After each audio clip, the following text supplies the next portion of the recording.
Erwin Lachman referred to his work as lyrical minimalism. My father was an abstract artist. He loved color and texture, and you'll see it in the works. He's very drawn to strong colors and interesting textures. Mr. Lachman's work is an interesting combination in terms of a somewhat minimalist approach that's still based very much on the expressive quality of the individual artist. Many of the pieces are multi-panel works, so they're large installations, not just one painting. Some are very small paintings. He worked from very small to quite large. They each have their unique character, each painting, but there's definitely a similarity in the texture and the color and the use of shapes. Although they're incredibly abstract and geometric, they also present something about the artist. They have personal connotations about his life. I never tire of just looking at it and enjoying it.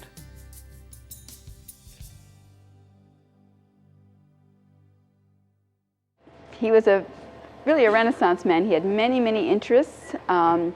He came originally from Germany, came through very difficult circumstances to this country during World War II. Was always very interested in politics, became a political scientist, and was with the State Department and AID for many years. Always interested in cultural things, music, art, but never had touched a paintbrush. When he was getting ready to retire, he walked up the street to the Corcoran Gallery of Art, signed up for a class, and was very happy as an artist for the next 30 years. Loved his art, doing art, loved the art community, just was intensely creative and had a wonderful life as an artist. I met Erwin Lachman and his wife Feline many years ago through friends. He was still working for the government. When I first knew him, I didn't know he was a painter. He was studying at the Corcoran, and it was after he retired from government work that he became a full-time painter and a wonderful painter. My father had an extensive art library, and my mother was working after his death last year to donate those books. She asked Nancy Frankel, who was a sculpture professor, a good friend of my father's, and actually they've been in a number of shows together, where would be a good place, and she recommended Montgomery College Art Library. A few years ago, I thought about a sculpture that was on the campus. It was a sculpture that I had asked to put on the campus many years ago, just as a place to have it. And everybody agreed, yes, I could put it there. And it's been sitting there for 20 years. And last year I thought, well, why don't I just give it to the college? And so I called up and I made arrangements, and I spoke with the proper people, and we got all the paperwork done, and they received it, and I was happy to give it. And after Erwin's death, Feline and I together talked about these paintings and what to do with them. And one day she called up and said, you know, I have all these books. What do you think I should do? And I said, give them to Montgomery College. And I had the telephone numbers for her, and that's how it all started. One day I received a phone call from a lady named Erwin Lachman about some art books that she said might be of interest to our art library. She said, why don't you come over to my apartment and take a look at the art books and speak with the librarian and see which ones might be of interest. I said, very good, I will do that. And so I went on a couple of visits to Mrs. Lachman's apartment as she was downsizing, and I got to know her a little bit. But in the process, I happened to come upon this room that was full of beautiful paintings. We had maybe 200 paintings in the apartment also. We had closed the studio down, and she thought, my goodness, all these paintings. And I said, Mrs. Lachman, where are all these paintings from? And she said, oh, those were paintings by my husband, Erwin Lachman. I said, what are you doing with all of these paintings? And she said, nothing right now. I'm not quite sure what we're going to do with them. You know, he passed away not too long ago, and I said, I would like to refer his work over to our Dean of Arts, Humanities, and Social Sciences in Tacoma Park, Dr. Amy Gumaer. Luan asked me if I would come with her to the Lachman residence and meet Mrs. Lachman.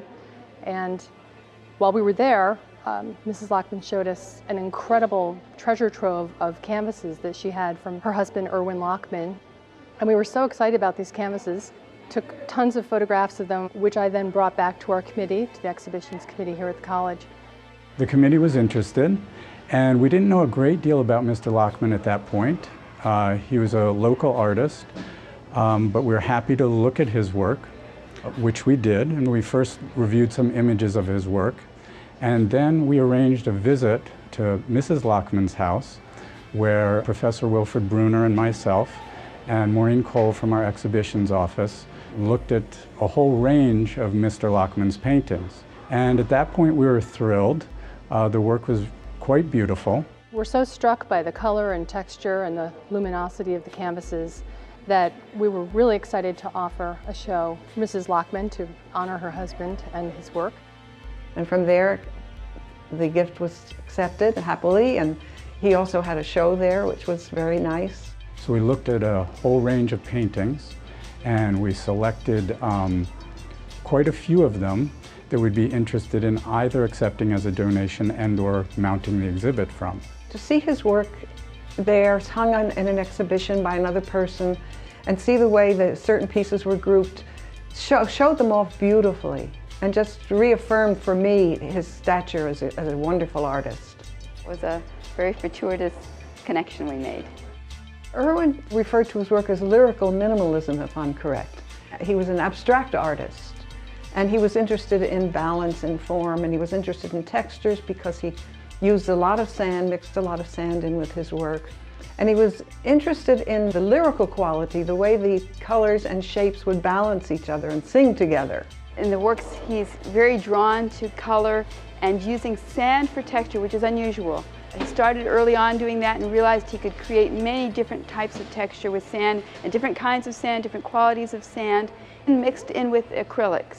So he usually took a linen or a canvas background and applied sand that had been mixed with acrylic. He also was thinking about the art movement of abstract expressionism. Minimalism is often attributed to removing the emotions of the artist. The idea that a color field painter could be really interested in the emotions of the artist and still take somewhat of a minimalist approach. In other words, the paintings aren't overly busy with imagery, but the idea of abstract expressionism where without relying on distinct representational images, I can convey to you my feelings and thoughts. My father's motivations were to create art that reflected some of its innermost feelings. So some of them are very peaceful and really spiritual. Although they're incredibly abstract and geometric, they also present something about the artist. They have personal connotations about his life.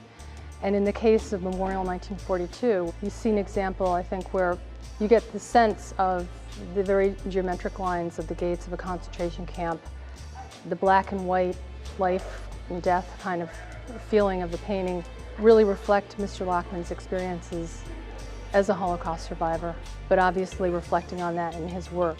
And in the general scope of all the paintings, this is what interested us: the color, the luminosity, the texture, and what the paintings suggest to the viewer and what they tell us about Mr. Lachman's life.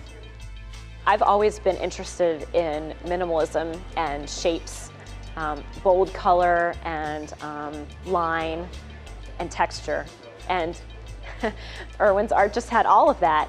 It just spoke to me. It really captures Mr. Lachman's ideas about luminosity and use of color and texture and combining expressionism with abstract art.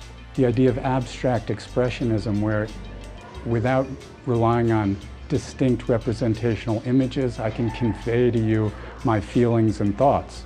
And so Mr. Lachman's work is an interesting combination in terms of a somewhat minimalist approach that's still based very much on the expressive quality of the individual artist.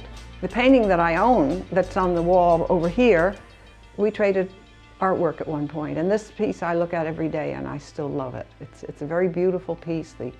The proportions are wonderful. I never tire of just looking at it and enjoying it. It's very much like a piece of music. He was looking in the environment around him, and he was also looking inside and creating art that really has touched people through various means. One interesting aspect of the exhibit from my vantage point as the exhibitions coordinator is this whole new sort of parallel program we're building in the Annex Gallery. But what we're trying to do here in this space is both have more diversity in our programming as a big art center so that we have a space where we can run other exhibits, And also one thing that I think is really exciting is that it's a space that local regional artists or art organizations can apply to have a show.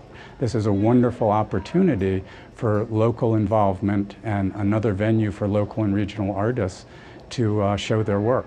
At Montgomery College, we're planning on donating a few of the paintings that will be here on permanent display, I understand, and we're excited about that people will be able to see them, and students learn from them, and people get inspired by them. I know that he had a huge collection of art books. The gift of these books to the school is a tremendous boon for the school and for all the students who will be coming. We're very pleased about the Lachman exhibit and the fact that many of these paintings are going to end up in our permanent collection here at Montgomery College. Specifically, our renovated student commons on the Tacoma Park Silver Spring campus is going to display a number of Erwin's paintings. And it's going to look beautiful in that space. And because there are going to be so many students seeing it, students and faculty and guests from outside the college using that space, they will be able to enjoy Erwin's art as well. I have a high respect for this college. The art department has been a wonderful place for students to learn, and I'm sure it's continuing that way. I feel like he was very fortunate to have found a second calling that was so exciting for him, and it gave so much back to him and gave other people so much pleasure. I just wish that most people would be able to find, after retirement, so much fulfillment as he was able to find. The fact that Erwin's work is going to be there and be part of that whole tradition makes me very happy. I just want to say what a pleasure it's been for me to get to know the Lachman family. I've learned a lot about our community. I've learned a lot about Jewish history. I've learned a lot about art, and specifically art history from the Washington area, and I really appreciate that. My father's been in many, many shows in the past, and we look forward to the art continuing to live on. If other people have gifts of artwork that they would like to discuss, donations of or other equipment, books, art supplies, non-cash assets, estates, trusts, bequests, I'm happy to speak with anybody who is interested in such gifts. The number is 240-567-5287 or Elana, E-L-A-N-A, .L-I-P-P-A, LIPA, at montgomerycollege.edu. If you were interested in giving a proposal for an exhibition here, you could contact Lincoln Mudd at 240-567-1370, and you can email me simply at lincoln.mudd@montgomerycollege.edu.